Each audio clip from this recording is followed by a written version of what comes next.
नमस्कार दोस्तों, आज हमारी कहानी का विषय है सासू माँ और गर्भवती।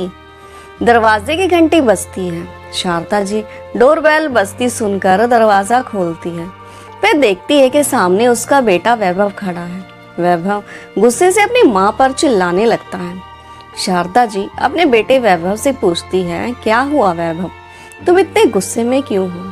वैभव अपनी माँ के हाथ में फाइल थमाकर गुस्से से कहता है, हद हो गई, इस उम्र में यही सब करना बाकी रह गया था। शर्म नाम की तो कोई चीज बची है या नहीं? अब मैं अपना चेहरा बाहर कैसे दिखाऊंगा? हमारे रिश्तेदार क्या कहेंगे? मेरे ऑफिस के दोस्त क्या सोचेंगे? एक पल में ही हमारी इज्जत खराब कर दी। दिल में नफरत और चेहरे पर गुस्सा उमड़ रहा था। गुस्से का कारण यह था कि उसके माँ बाप के घर में एक नन्हा मेहमान आने वाला है, लेकिन ज्योति की समझ में यह नहीं आ रहा था कि इसमें नाराज होने वाली क्या बात है। पर अपने पति के गुस्से के सामने वह कुछ ना बोल सकी। दरअसल वैभव और ज्योति दोनों एक ही ऑफिस में काम करते थे। ऑफिस में काम करते करते दोनों की दोस्ती प्यार में कब बदल गई उन्हें पता ही नहीं चला। तब उन्होंने अपने अपने परिवार वालों से बात की। उनके घर वालों ने भी शादी के लिए रजामंदी दे दी और उनकी शादी धूमधाम से करवा दी गई।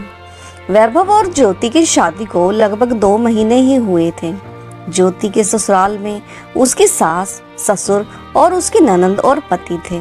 उनके जीवन में एक ऐसी घटना घटी कि उन्हें शर्म महसूस हो रही थी। ज्योति चुपचाप वैभव की बातें सुनती जा रही थी, परंतु उसके मन में बार बार एक ही प्रश्न उठ रहा था, इस सब से उनकी समाज में इज्जत क्यों खत्म हो जाएगी? ज्योति का पति वैभव अभी मात्र 22 वर्ष का है।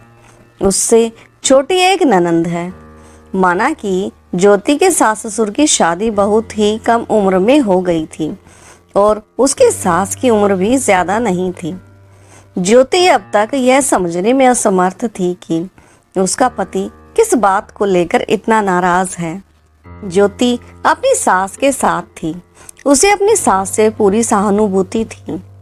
वह उनसे पूछना चाहती थी कि उनका क्या खाने का दिल है, क्योंकि जब से वह इस घर में ब्याह कर आई थी, इसकी सासू माँ ने उसे बिल्कुल अपनी बेटी की तरह रखा था। उसकी पसंद और नापसंद का पूरा ख्याल रखती। ज्योति भी अपनी सासू माँ को बहुत पसंद करती थी, परंतु आज अपने पति के मुंह से ऐसी बातें सुनकर उसे बिल्कुल अच्छा नहीं लग रहा था। शाम को ज्योति के ससुर जी प्यारेलाल जी ने जब उन सभी को इस बारे में बात करने के लिए हॉल में बुलाया, तो कोई भी उनकी बात सुनने के लिए अपने कमरे से बाहर नहीं आया। प्यारेलाल जी सरकारी विद्यालय में अध्यापक के पद पर कार्यरत हैं। प्यारेलाल जी थोड़ा व्यवहारिक बुद्धि के व्यक्ति हैं। जब भी वे अपने बच्चों को बुलाते थे तो वे डर के कारण जल्दबाजी में तुरंत उनके सामने पहुंच जाते थे, क्योंकि वे थोड़ा डांट डपट कर बात करते थे, लेकिन दिल के बेहद नर्म हैं। वे एक बेहद प्रभावशाली व्यक्तित्व वाले व्यक्ति हैं। ज्योति के आने के बाद उनका उनके साथ इतना लगाव हो गया था कि अब तो उन्हें सुबह की चाय भी उसके बिना अच्छी नहीं लगती थी। वे उसे हमेशा अपनी बेटी की तरह ही समझते थे और बेटी ही कहकर बुलाते थे। आज प्यारेलाल जी के बुलाने पर भी वैभव और ज्योति दोनों में से कोई नहीं आया तो ज्योति खुद को दोषी महसूस कर रही थी। आम दिनों में तो ज्योति अपनी सासू माँ के साथ मिलकर नाश्ता बनाया करती थी और वैभव के ऑफिस से लौटने के बाद सभी लोग हॉल में बैठकर खाना खाते और बातें करते, लेकिन आज सब कुछ बेकाबू था। स्थिति को संभालने के उद्देश्य से जब ज्योति अपने पति के पास गई और कहने लगी, सुनिए जी, पिताजी ने आपको बुलाया था, क्या आप भूल गए हैं? ज्योति की बात सुनकर वैभव का चेहरा गुस्से से लाल हो गया। वैभव तमतमाते हुए बोला, मुझे किसी से कोई बात नहीं करनी और तुम मेरी पत्नी हो, जो मैं कहूँगा तुम वही करोगी। तुम्हें ज्यादा दिमाग चलाने की जरूरत नहीं है। ज्योति हैरान थी कि यदि वह वैभव की पत्नी है तो सास ससुर की तरफ से क्यों नहीं बोल सकती, परंतु नई नई थी इसलिए उसने चुप रहना ही उचित समझा। तभी दरवाजे पर दस्तक हुई और ज्योति के ससुर जी प्यारेलाल जी की आवाज आई, बेटा वैभव। परंतु वैभव ने कोई जवाब नहीं दिया, वह मोबाइल में व्यस्त था। ज्योति ने दरवाजा खोला और उन्हें अंदर आने को कहा तो प्यारेलाल जी बोले, नहीं अभी नहीं, मैं और तुम्हारी माँ तुम लोगों से कुछ कहना चाहते हैं, हॉल में आ जाओ। ऐसा कहकर वह चले गए। ज्योति को छोड़कर बाकी सभी ने वैभव को कई बार बुलाने की कोशिश की, परंतु उसने दरवाजा नहीं खोला और केवल इतना ही कहा कि प्लीज मुझे परेशान मत करो, मैं अकेला रहना चाहता हूँ। हॉल में प्यारेलाल जी अपनी पत्नी के साथ सर झुकाए बैठे थे। सामने ज्योति की ननंद बैठी थी और ज्योति उसके पास ही जाकर खड़ी हो गई। उसने सासू माँ का चेहरा देखा तो उसे बहुत तकलीफ हुई। एक ही दिन में उनका सुंदर चेहरा मुरझा गया था, आंखों के नीचे घेरे पड़ गए थे, शायद बहुत रोई थी। आज वह पूरा दिन कमरे से बाहर नहीं निकली थी। उनकी हालत देखकर ज्योति को भी रोना आ रहा था। तभी एकाएक वैभव अपने कमरे से बाहर निकलता है और कठोर स्वर में कहने लगा, क्या कहना था आपको, जल्दी कहिए, मुझे काम है। वैभव ने कभी आज तक अपने पिताजी से इस लहजे में बात नहीं की थी। प्यारेलाल जी ने कहा, तुम लोग तो सब कुछ जानते ही हो। वैभव गुस्से में बोला, जी हाँ जानते हैं, तो अब तुम्हें इस बारे में क्या कहना है? प्यारेलाल जी ने पूछा। हम आपको क्या कह सकते हैं पिताजी, आपने कुछ कहने लायक छोड़ा भी है। वैभव के कठोर शब्द सुनकर शारदा जी की आंखों से आंसू बहने लगे। ज्योति ने झट से उन्हें अपने गले लगा लिया। उसे बहुत तकलीफ हो रही थी, परंतु वैभव अनवरत ही बोलता चला गया। यह सब कारनामे करने के बाद अब आप लोग हॉल में हम सभी को बुलाकर सभा बैठा रहे हैं। पिताजी, मैं केवल इतना ही कहना चाहता हूँ कि अब मेरा आप लोगों से कोई लेना देना नहीं है। अब मैं केवल अपने तरीके से जीऊंगा और आप अपने तरीके से। वैभव कहने लगा, ज्योति क्या करना चाहती है वो खुद जाने। प्यारेलाल जी की आंखें क्रोध से लाल हो गई और उधर शारदा जी की आंखों के आंसू की धारा रुक ही नहीं रही थी। तभी प्यारेलाल जी बोले, मतलब यह है कि तुम घर की रसोई बांटना चाहती हो। वैभव बोला, मुझे इन औरतों वाली बातों में कोई दिलचस्पी नहीं है, परंतु मैं आपके साथ अब कोई रिश्ता नहीं रखना चाहता, ना ही आपके साथ रहना चाहता हूँ। तभी प्यारेलाल जी अपने आंसू पोंछते हुए बोले, तो ठीक है, यदि तुम हमारे साथ नहीं रहना चाहते हो तो मैं और तुम्हारी माँ अपने गांव वाले मकान में चले जाते हैं। बाबूजी, इतना एहसान करने की कोई ज़रूरत नहीं है, पहले ही आप बहुत जग हंसाई करवा चुके हैं। यह कहकर वैभव अपने कमरे में वापस चला गया। इधर हॉल में बैठे दोनों माता पिता अपने बच्चों का व्यवहार देखते हुए अपराध बोध से ग्रस्त होते जा रहे थे। इसके बाद कई दिन बीत गए, परंतु घर में पहले जैसी रौनक नहीं थी। वैभव और रूपाली दोनों भाई बहन अपने माता पिता से बात नहीं करते थे, केवल वे अपने कमरे तक ही सीमित रहते थे। यदि किसी कारण से उनका आमना सामना हो भी जाता तो वे दोनों अपने माता पिता को ही गुस्से और नफरत भरी निगाहों से देखते। ऐसी स्थिति में यदि कोई उनकी हालत को समझ पा रहा था तो वह केवल उनकी बहू ज्योति ही थी, जो उनका ख्याल रखने की पूरी कोशिश करती, उनके साथ हालचाल बांटती, अपनी सास के बालों में तेल लगाती। परंतु ज्योति ने महसूस किया कि उसकी सासू माँ अब पहले जैसी चुस्त नहीं रहती थी। ज्योति और प्यारेलाल जी जितना हो सके शारदा जी को खुश रखने की कोशिश करते, परंतु ज्यादा सफल नहीं हो पाते। वैभव को यह कतई पसंद नहीं था कि ज्योति उसके माता पिता के लिए कुछ करे, इसलिए उसके लिए वह चाह कर भी अपनी सासू माँ के पास नहीं जा सकती थी। समय बीतते बीतते 7 महीने हो चुके थे। एक दिन अचानक शारदा जी की तबीयत बिगड़ने लगी। उनके पैरों में सूजन आ गई थी, कुछ खा पी भी नहीं पा रही थी। उल्टियां होने के कारण शरीर इतना कमजोर हो गया था कि वह चल फिर भी नहीं सकती थी। प्यारेलाल जी को अपनी पत्नी की बहुत चिंता थी, इसलिए वे बिना थके उनकी सेवा में लगे रहते। कभी तो अपनी पत्नी के पैर दबाते, कभी उन्हें अपने हाथ से खिलाते। उल्टी भी हो जाती तो फिर साफ कर देते। उनका अपनी पत्नी के प्रति प्यार देखकर ज्योति आश्चर्यचकित सी रह जाती। इतना सब कुछ हो जाने के बावजूद वैभव और उसकी बहन रूपाली का दिल बिल्कुल न पसीजा। एक दिन ज्योति के पास उसकी माँ का फोन आया और बोली कि कुछ दिनों के लिए दामाद जी के साथ हमारे यहाँ रहने के लिए आ जाओ। ज्योति ने बड़ी हैरानी से कहा, ये क्या कह रही हो माँ? अपनी सासू माँ को ऐसी हालत में छोड़कर मैं कैसे आ सकती हूँ? ज्योति, तुम्हारा दिमाग तो खराब नहीं हो गया? अब तुम अपनी सास की सेवा करोगी और उनके बाद उनका बच्चा भी पालोगी। तुम्हारा अपना भी तो परिवार है, उसके भविष्य के बारे में भी तो कुछ सोचो। परंतु माँ, तुमने ही तो हमेशा मुझे समझाया है कि मेरा ससुराल ही अब मेरा परिवार है, तो फिर आज ऐसी बातें क्यों कर रही हो? मुझे केवल इतना मालूम है कि आज मेरी सास को मेरी ज़रूरत है, तो मैं उनके साथ खड़ी रहूंगी। इतना कहकर ज्योति ने माँ की कोई और बात सुने बिना ही फोन रख दिया। अक्सर पास पड़ोस वाले उन लोगों का हंसी मजाक बनाया करते थे। एक दिन बगल वाली आंटी ने ज्योति को देखते हुए कहा, एक बात तो बताओ बहू, क्या तुम्हारी सास का पाँव भारी है? तभी ज्योति ने अपने आप को शांत करते हुए कहा, सही सुना है आपने आंटी जी, इस उम्र में यह सब कारनामे।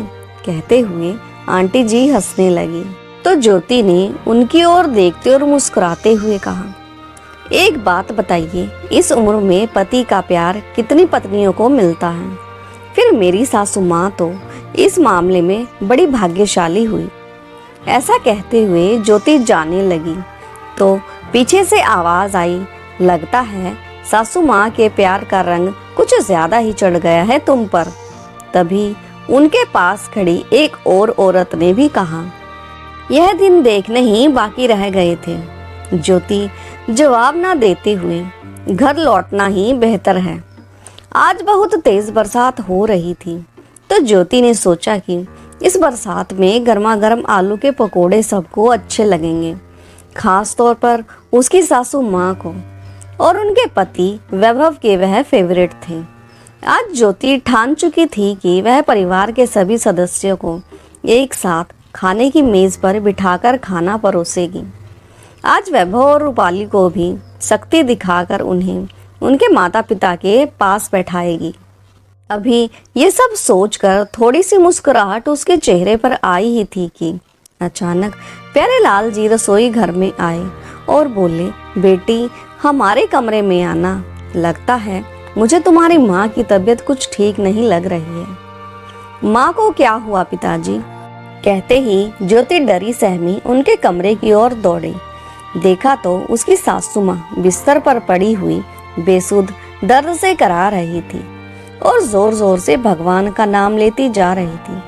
वह पसीने से भीग चुकी थी।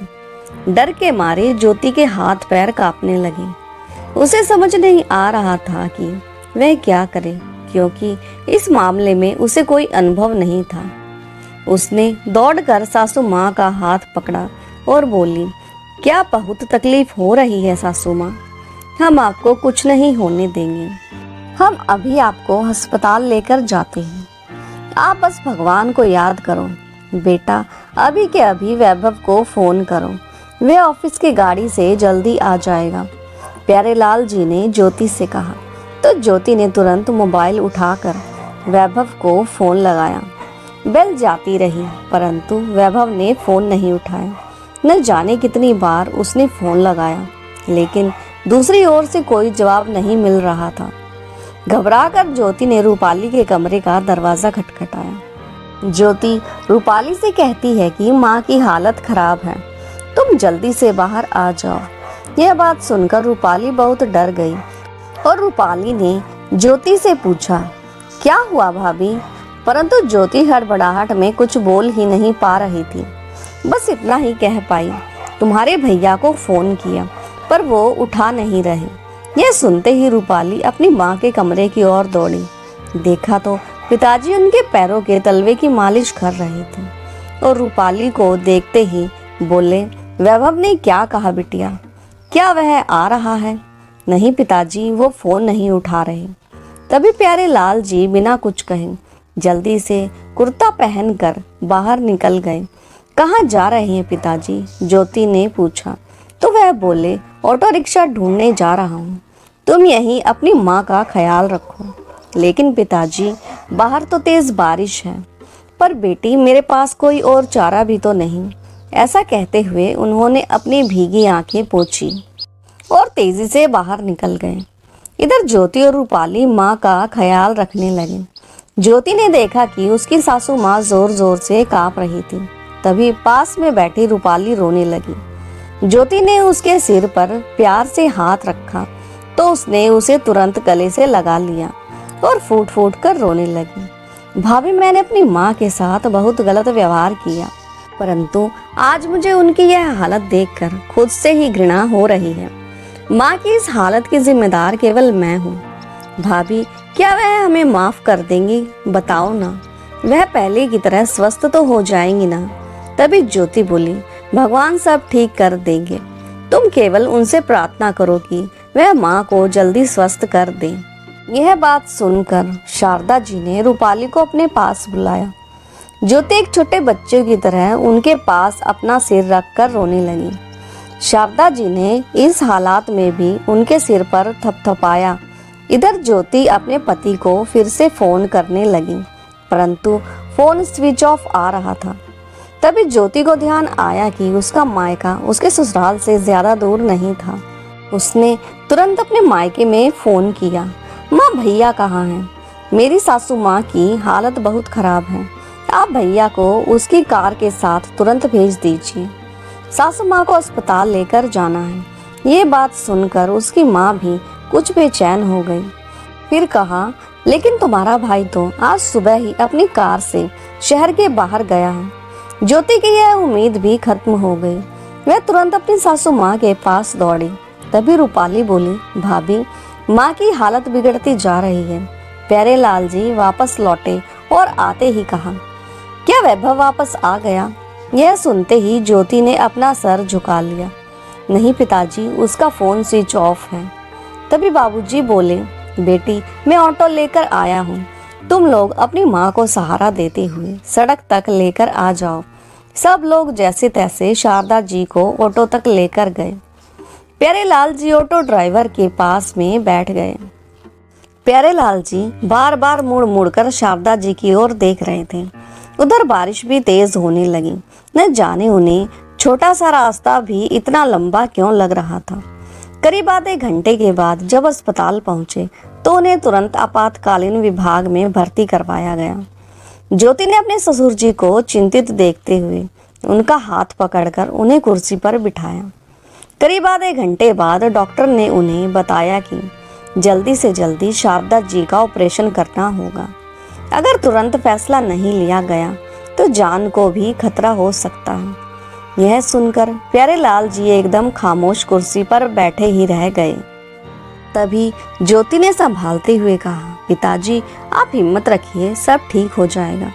यह सुनते ही प्यारे लाल जी ने उनके सिर पर हाथ रखा और बोले, बेटे तुम्हारा मुझ पर इतना कर्ज है कि हम चुका नहीं सकते।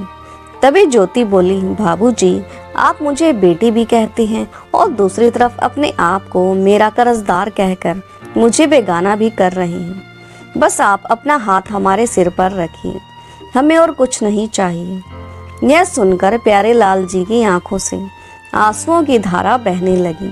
ऑपरेशन चल रहा था और सभी बाहर इंतजार में बैठे थे। वैभव को फिर से फोन लगाने की कोशिश की, परंतु उसका फोन अभी तक स्विच ऑफ ही आ रहा था। करीब 1 घंटे के बाद ऑपरेशन रूम का दरवाजा खुला और डॉक्टर बाहर आए। बधाई हो, आपको बेटा हुआ है। ज्योति और रूपाली दोनों ने हाथ जोड़कर भगवान को शुक्रिया अदा किया। लेकिन तभी प्यारे लाल जी ने डॉक्टर साहब से पूछा, डॉक्टर साहब और मेरी पत्नी वह कैसी है? यह बात सुनकर डॉक्टर साहब चुप रह गए।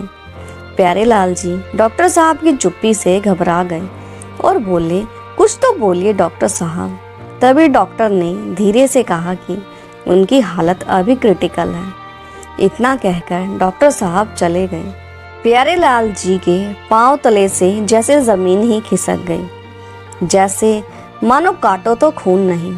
कपकपाते पैरों से कुर्सी पर धम से आकर बैठ गए। कुछ देर बाद नवजात बच्चे की रोने की आवाज सुनकर ज्योति उठ खड़ी हुई। तभी नर्स बच्चे को लेकर ऑपरेशन रूम से बाहर आई। ज्योति ने बच्चे को तुरंत अपनी गोद में लिया और पल भर में ही बच्चा चुप हो गया। छोटे नन्हे हाथों से उसने ज्योति के दुपट्टे को कस के पकड़ लिया। ज्योति उसे देखकर मुस्कुराने लगी और रूपाली से बोली, क्या तुम इसे गोद में नहीं लोगी? तभी रूपाली ने कहा, पहले पापा को दिखाओ। प्यारेलाल जी अपने बेटे को देखकर उठ खड़े हुए, उसे बड़े प्यार से देखा और फिर से गोद में लेकर जोर जोर से रोने लगे। यह देखकर ज्योति और रूपाली भी खुद को रोने से रोक न पाए, लेकिन बच्चा अपने पिता की गोद में आकर चैन की नींद सो गया। शाम के वक्त जब वैभव घर पहुंचा तो देखा घर पर कोई नहीं था। किसी को न पाकर उसका दिल अनजाने से डर से कांप उठा। फोन को चार्जिंग पर लगाकर ऑन किया तो देखकर हैरान था कि ज्योति की 20 मिस कॉल थी। जैसे ही फोन लगाकर पूछने लगा, तभी उसके पिता प्यारेलाल जी का फोन आ गया। वैभव, जो अभी तक बाबूजी से नाराजगी के कारण बात नहीं कर रहा था, परेशान और चिंतित होते हुए तुरंत बोला, हेलो पिताजी, कहाँ हैं आप सब? माँ तो ठीक है ना? बेटा, हम यहाँ अस्पताल में हैं। तुम्हारी माँ की हालत कुछ ठीक नहीं है। तुम एक काम करो, हमारी अलमारी के लॉकर में तुम्हारी माँ की सारी रिपोर्ट्स रखी हैं। तुम उन रिपोर्ट्स को लेकर जल्दी से यहाँ पहुँचो। बाबूजी, आप चिंता मत कीजिए, मैं तुरंत पहुँच रहा हूँ। वैभव ने जल्दबाजी में माँ पिताजी की अलमारी खोलकर लॉकर का ताला खोला, लेकिन लॉकर में बहुत से कागज पड़े थे। उसे समझ नहीं आ रहा था। लड़खड़ाहट में माँ की रिपोर्ट ढूंढते ढूंढते सारे कागज जमीन पर बिखर गए। तभी वैभव की नजर एक कागज पर पड़ी, जो शायद उसकी माँ की डायरी का एक पन्ना था। वैभव ने उत्सुकतावश उस कागज को उठाया।